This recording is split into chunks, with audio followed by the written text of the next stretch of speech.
ಮಾಡ್ಬೇಕೇನು sir? Slum area ಅಂದ್ರೆ ಪೂರಾ careless ಮಾಡ್ಬೇಕು.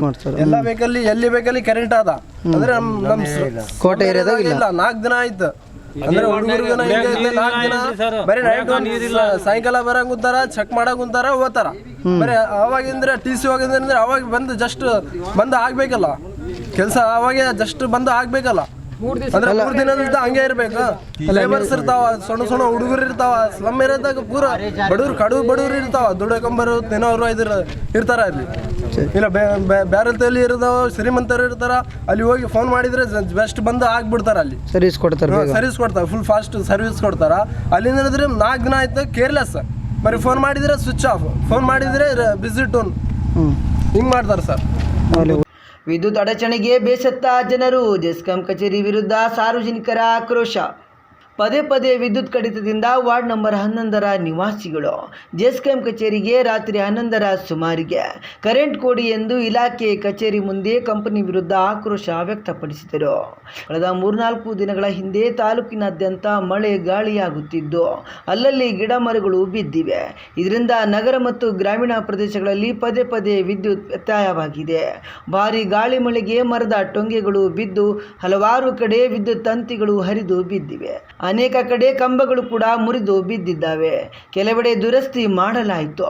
ಆದರೆ ವಾರ್ಡ್ ನಂಬರ್ 11ರ ಕೋಟೆ ನಗರದ ಸುತ್ತಮುತ್ತಲಿನ ಮನೆಗಳಿಗೆ ವಿದ್ಯುತ್ ಪೂರೈಸುವ ವಿದ್ಯುತ್ ಪರಿವರ್ತಕ ದುರಸ್ತಿಗೆ ಬಂದಿದ್ದು ಅದರ ಬದಲಾವಣೆ ಮಾಡದೆ 4 ದಿನಗಳ ಕಾಲ ಕಾಲಹರಣ ಮಾಡಿ ಕತ್ತಲಲ್ಲಿ ಜನರಿಗೆ ಕೂರಿಸಿದೆ. ಆದ್ದರಿಂದ ಜೆಸ್ಕಾಂ ಇಲಾಖೆ ಬೇಜವಾಬ್ದಾರಿ ಬಗ್ಗೆ ಮತ್ತು ಶಾಸಕರು ಜಿ ಅಂಪಯ್ಯನಾಯ್ಕ ವಿರುದ್ಧ ನಿಜಾಂ ಪಾಷಾ ವಕೀಲರು ಹಾಗೂ ಜುಬೇರ್ ಮತ್ತು ಮುಸ್ತಫಾ ಸೇರಿದಂತೆ ಇನ್ನೂ ಅನೇಕರು ಆಕ್ರೋಶ ಹೊರಹಾಕಿದರು. ಏನಿಲ್ಲ, ನಾನು ಪಿ ನಿಜಾಂ ಪಾಷಾ ವಕೀಲರು, ಮಾಜಿ ಪುರಸಭಾ ಸದಸ್ಯ, ಮಾನ್ವಿಯಲ್ಲಿ. ಅಲ್ಲಿ ಕೋಟೆ ಪ್ರದೇಶದಲ್ಲಿ ಸಾಯಂಕಾಲ 5:30-6 ಗಂಟೆಗೆ ವಿದ್ಯುತ್ ಸ್ಥಗಿತ ಆಯಿತು. ಎಷ್ಟು ದಿನ ಆಯ್ತು ಗೊತ್ತಾಗ್ಲಿಲ್ಲ, 4ನೇ ದಿವಸ. ಆದ್ರೂ ಮೊನ್ನೆ ರಾತ್ರಿ 2 ಗಂಟೆವರೆಗೆ ಬಂದು ಮತ್ತೆ KV ಅವ್ರಿಗೆ, AW ಅವ್ರಿಗೆ ಹೇಳಿದ್ವಿ, ರಫಿ ಅವ್ರಿಗೆ ಹೇಳಿದ್ವಿ, ಕಳಿಸಿದ್ರು, ವ್ಯವಸ್ಥಿತವಾಗಿ ಆಯಿತು. ಇವತ್ತು ಆಗುತ್ತೆ ಅನ್ನೋ ಉದ್ದೇಶದಿಂದ ಬಂದಿದ್ವಿ ಎಲ್ಲರೂ. ಯಾಕಂದರೆ ವಿದ್ಯುತ್ ಸ್ಥಗಿತ ಆದರೆ ಮನೆಯಲ್ಲಿ ಏನು ಕೆಲಸ ಮಾಡಲಿಕ್ಕೆ, ಮನೆಯಲ್ಲಿ ಸಣ್ಣ ಮಕ್ಕಳು ಮಲಗಲಿಕ್ಕೆ ಎಲ್ಲರಿಗೆ ತೊಂದರೆ. ಬೇಸಿಗೆ ದಿನ ಇವತ್ತು. ಅದ್ರ ಬಗ್ಗೆ AW ಕಾಲ್ ಮಾಡಿಕೊಂಡು ಮತ್ತೆ ಅವ್ರು ಮತ್ತೆ ಒಂದು 10 ನಿಮಿಷ ಕಳಿಸ್ತೀವಿ ವಕೀಲ್ ಸಾಬ್ ಅಂತ ಹೇಳಿದ್ರು. ಮತ್ತೆ ವೇಟ್ ಮಾಡಿದ್ವಿ, ಅಲ್ಲಿ ನಾವು ಬರಲಿಲ್ಲ. ಮತ್ತೆ AW ಮತ್ತೆ KBಗೆ ಬಂದೀವಿ. ಅವ್ರು ಅದೇ ವ್ಯವಸ್ಥೆ ಆಗಲಿ, ಒಮ್ಮೆ ಕಾಲ್ ಮಾಡಿದ್ರೆ they have to recall us. ಯಾಕಂದರೆ ಸರ್ಕಾರದ ವತಿಯಿಂದ ಸಿಮ್ಗಳು ಕೊಟ್ಟಿದ್ದಾರೆ. ರೆಸ್ಪಾನ್ಸ್ ಮಾಡ್ತಾರೆ ಇಲ್ಲ, ರೆಸ್ಪಾನ್ಸ್ ಇಲ್ಲ.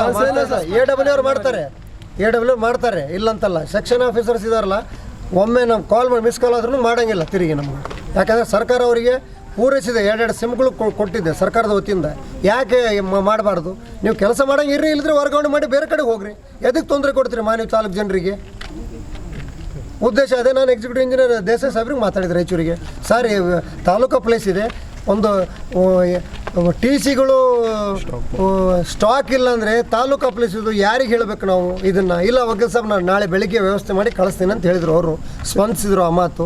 ದಯವಿಟ್ಟು ನಾನು ಕೇಳೋದ್ರಲ್ಲಿ ಇಷ್ಟೇ, ಅಂಪಾಯ್ ಸೌಕರ್ ಶಾಸಕರಿಗೂ ಹಾಗೂ NS ಬಸವ ಸಾಹೇಬರಿಗೂ ಅವರು ದಯವಿಟ್ಟು ಆದೇಶ ಮಾಡಿ ಅಧಿಕಾರಿಗಳಿಗೆ, ಮಾನವಿಗೆ ಏನು ವ್ಯವಸ್ಥಿತವಾಗಿ ಸ್ಥಗಿತ ಆಗಬಾರ್ದು ವಿದ್ಯುತ್ ಸಮಸ್ಯೆ. ಯಾಕಂದರೆ ಶಕ್ತಿನಗರ ಥರ್ಮಲ್ ಪವರ್ ಅದ, ಇಡೀ ರಾಜ್ಯದಲ್ಲಿ ನಾವು ಬೇರೆ ರಾಜ್ಯಕ್ಕೆ ಕೊಡ್ತಾ ಇದ್ದೀವಿ.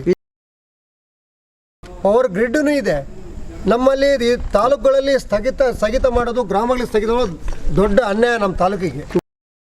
ತಾವು ಇದ್ದೀರಿ, ಯಾಜ ಸಚಿವರು NS ಬಸವ ಸಾಹೇಬರು ತಾವು ಇದ್ದೀರಿ, ಇದು ಗಮನದಲ್ಲಿ ತರ್ರಿ. ತಾವು CM ಸಿದ್ದರಾಮಯ್ಯ ಹೇಳ್ರಿ, ವಿದ್ಯುತ್ ಸಚಿವರು ಹೇಳ್ರಿ, ತಾವು ಅನುಕೂಲ ಮಾಡಿರಿ ಅನ್ನೋದು ಉದ್ದೇಶ ಅಷ್ಟೇ ನಂದು. ಪದೇ ಪದೇ ವಿದ್ಯುತ್ ತೆಗೆಯುವುದರಿಂದ hotel, internet, Xerox, computer typing, ತಂಪು ಪಾನೀಯ ಅಂಗಡಿಗಳ ವ್ಯವಹಾರ ಮಾಡಿ ಬದುಕುತ್ತಿರುವವರು ಜೆಸ್ಕಾಂ ಇಲಾಖೆ ವಿರುದ್ಧ ರೋಸಿ ಹೋಗಿದ್ದಾರೆ. ಹೋಟೆಲ್ ಮತ್ತು ತಂಪು ಪಾನೀಯ ವ್ಯಾಪಾರಸ್ಥರ ಸಂಕಷ್ಟವಂತೂ ಹೇಳ ತೀರದಾಗಿದೆ.